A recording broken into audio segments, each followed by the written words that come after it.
कासगंज जनपद में एक ऐसा पूर्व उच्चतर प्राथमिक विद्यालय है जिसे देखकर मानो आदर्श शब्द भी कम कहना ही साबित होगा। जी हाँ, किसी सरकारी विद्यालय की ऐसी सूरत और सीरत शायद ही किसी ने देखी हो, जो आज के दौर के निजी, आधुनिक और स्मार्ट विद्यालयों को चुनौती दे रहा है। और इस विद्या के मंदिर की तकदीर बदल देने वाला और कोई नहीं बल्कि यहाँ पढ़ाने वाले ही एक सहायक शिक्षक आनंद मोहन है। आपको बता दें कि आनंद मोहन ने अपने पिता की 5 लाख रुपए की निजी पूंजी से पिथनपुर भुजपुरा के पूर्व उच्चतर प्राथमिक विद्यालय को एक मॉडल के रूप में स्थापित कर दिया है, जहां बच्चों के लिए smart hand wash system, smart toilet, एक आदर्श रसोई, स्मार्ट लाइब्रेरी और स्मार्ट कंप्यूटर लैब की व्यवस्था है। बता दें कि वर्ष 2017 से सहायक शिक्षक आनंद मोहन ने इस विद्यालय की रंगत को बदलने की जिम्मेदारी उठाई और आज इस विद्यालय की खूबसूरत आभा हर किसी को अपनी ओर आकर्षित करती है। विद्यालय के प्रमुख द्वार से लेकर अंदर की गई दीवारों पर चित्रकारी यहाँ मन मोह लेने वाली है। शिक्षक आनंद मोहन बताते हैं कि जिस इलाके में उनका ये विद्यालय है, वहाँ की अधिकांश आबादी संपन्न नहीं है। देश का पेट भरने वाला अन्नदाता एक देव स्वरूप माना जाता है। उनके बच्चों को अच्छी तालीम मिल सके और वह डॉक्टर, इंजीनियर, प्रशासनिक अधिकारियों के पदों पर इस देश को अपनी सेवाएं दें, यही मकसद लेकर वे आगे बढ़ रहे हैं। शिक्षक आनंद मोहन के मुताबिक उनके अति पिछड़े इलाके में स्थापित विद्यालय में दूर क्षेत्रों के कई गांवों से भी बच्चे दाखला लेने के लिए आ रहे हैं। पर्यावरण की दृष्टि से भी विद्यालय के अंदर जो कार्य कराए गए हैं वे वाकई काबिले तारीफ हैं। एक बेहतर पर्यावरण के बीच आधुनिक सुविधाओं के साथ वह भी एक सरकारी स्कूल में बच्चों को तालीम मिल रही है, ये अपने आप में एक नज़ीर है। और इस नायाब नज़ीर को स्थापित करने में विद्यालय के शिक्षक आनंद मोहन के प्रयास और उनका समर्पण, इन सब की जितनी भी तारीफ की जाए वह कम ही होगी। क्या नाम है आपका? मेरा नाम आनंद मोहन, सहायक अध्यापक, उच्च प्राथमिक विद्यालय पिथनपुर भुजपुरा, और वर्तमान में मैं यहाँ इंचार्ज प्रधानाध्यापक के रूप में काम कर रहा हूँ। आनंद मोहन जी, जो आपने जो विद्यालय का कायाकल्प कराया है, किस तरह से और किस सोच के साथ, और क्या चाहते हैं आप? मैंने विद्यालय का कायाकल्प करवाया, इसमें बैक ये है कि सन 2016 में हमारे पिताजी श्री रामोतार जी ने और दादा श्री जगदीश प्रसाद जी गुप्त ने गंडनवाड़ा के एक शिक्षण संस्थान को 5 लाख रुपया दान करने की बात करी, लेकिन वहाँ की कमेटी ने उसे लेने से इनकार कर दिया। वो 11 लाख रुपए मांग रहे थे, इतना हमारे बाबूजी का बजट नहीं था। तो मैंने गंगा पर काम करवाया, एक हॉल गंगा पे बनवाया, लेकिन मेरा मन परिवर्तित हुआ। मैंने कहा मैं यहाँ गंगा पे करवा रहा हूँ, यहाँ भक्त लोग करवा जाएंगे बहुत सारे, लेकिन मेरा विद्यालय अगर अच्छा हो जाता है तो ये ज़्यादा बढ़िया रहेगा। तो सन 17 से मैंने यहाँ कायाकल्प का कार्य करवाया है और गवर्नमेंट ने तो इस पिछली वर्ष से शुरू करवाया था ये।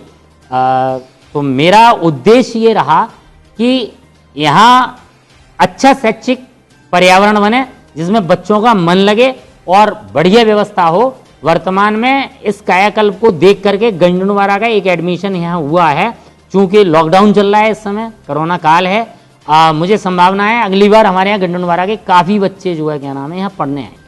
आनंद मोहन, जो ये पिछड़ा इलाका है, इस पिछड़े इलाके को शिक्षा का, यहाँ पर शिक्षा नहीं हो पाती थी और बच्चे स्कूल जाने में कतराते थे, तो उसको लेकर क्या संदेश देना चाहते हैं और किस तरह से यहाँ के बच्चों को देखते हैं? देखिए, मैंने एक विचार है मेरा किसानों के बारे में। किसान भारत का देवता है, जो कड़ी धूप, वर्षा और पानी में मेहनत करके हम सभी को अन्न प्रदान करता है, और उस देव पुरुष के बच्चों को पढ़ाने का मुझे सुअवसर परमपिता परमात्मा ने दिया है। और ये पिछड़ा इलाका है, यहाँ पड़ोस में एक गांव है फिरोजपुर, यहाँ मजदूरों के बच्चे हैं बहुत सारे, वहाँ सारे मजदूर ही हैं लगभग लोग, और इस गांव में भी काफ़ी लोग बाहर काम करते हैं, कोई अपनी किसान का काम करता है, बहुत बड़ी हस्तियाँ कम हैं यहाँ। तो उनके बच्चे बहुत प्रतिभावान हैं और मैं आपसे साक्षात्कार कराऊंगा उन बच्चों का। तो उनमें से कई बच्चों की मैं फीस भी देता हूँ, उन्हें किताबें भी दिलवाता हूँ। एक बच्चा ये मेरे सामने खड़ा हुआ है, अनुज शाक्य, ये इसको मैंने बोर्डिंग में भी पढ़ने भेजा था, अब ये पुनः यहाँ पर ग्रेजुएशन के लिए वापस आ गया है मेरे पास।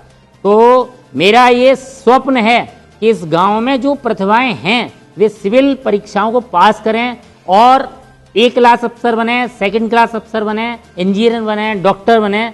और बच्चों से आप जब मुलाकात करेंगे तो आपको ये पता लगेगा कि मैं क्या करता हूँ। और मेरा जो मूलभूत उद्देश्य है वो ये है कि हिंदी भाषा का और भाषा का ह्रास हो चुका है। प्राथमिक विद्यालय के बच्चे किताब नहीं पढ़ पाते हैं, तो मैंने 11 वर्ष में एक टेबल तैयार की है और वो उस टेबल के माध्यम से वो एक मेरा नवाचार है, उसकी मैं बुक भी तैयार कर रहा हूँ।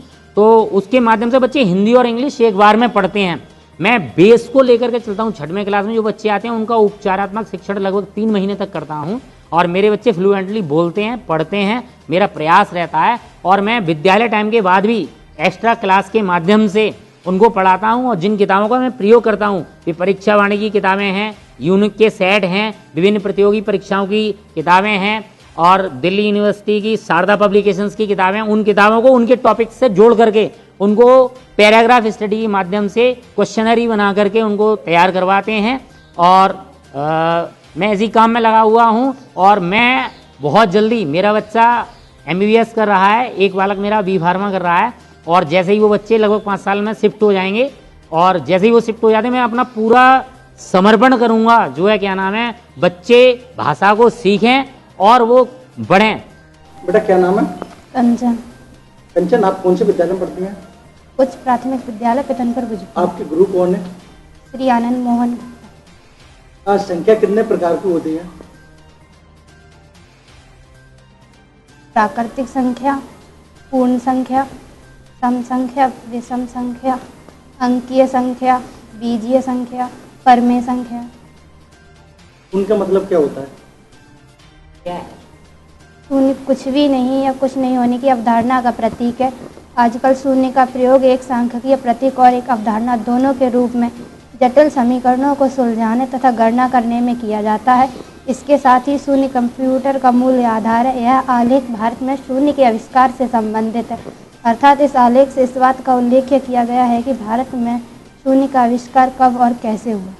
आपका? शालिनी। अपना संविधान का प्रस्तावना क्या थी? प्रस्तावना संविधान के परिचय को कहते हैं। संविधान का आमुख है। N.A. पालकीवाला ने प्रस्तावना को संविधान का परिचय पत्र कहा है। 13 दिसंबर 1946 को नेहरू द्वारा पेश किए गए उद्देश्य प्रस्ताव को संविधान की प्रस्तावना के रूप में शामिल कर लिया। हम भारत के लोग भारत को एक संपूर्ण प्रभुत्व संपन्न समाजवादी पंथ निरपेक्ष लोकतंत्रात्मक गणराज्य बनाने के लिए तथा उसके समस्त नागरिकों को सामाजिक, आर्थिक, राजनीतिक न्याय, विचार, अभिव्यक्ति, विश्वास, धर्म, उपासना की स्वतंत्रता, प्रतिष्ठा और अवसर की समता प्राप्त कराने के लिए तथा उन सब में व्यक्ति की गर्भ, राष्ट्र की एकता और अखंडता सुनिश्चित करने वाली बंधुता बढ़ाने के लिए दृढ़ संकल्प होकर अपनी इस संविधान सभा में आज तारीख 26 नवंबर 1949 को मिति मार्गशीर्ष शुल्क सप्तमी संभव 2006 विक्रमी को इस संविधान को अंगीकृत, अधिनियमित और आत्मार्पित करते हैं।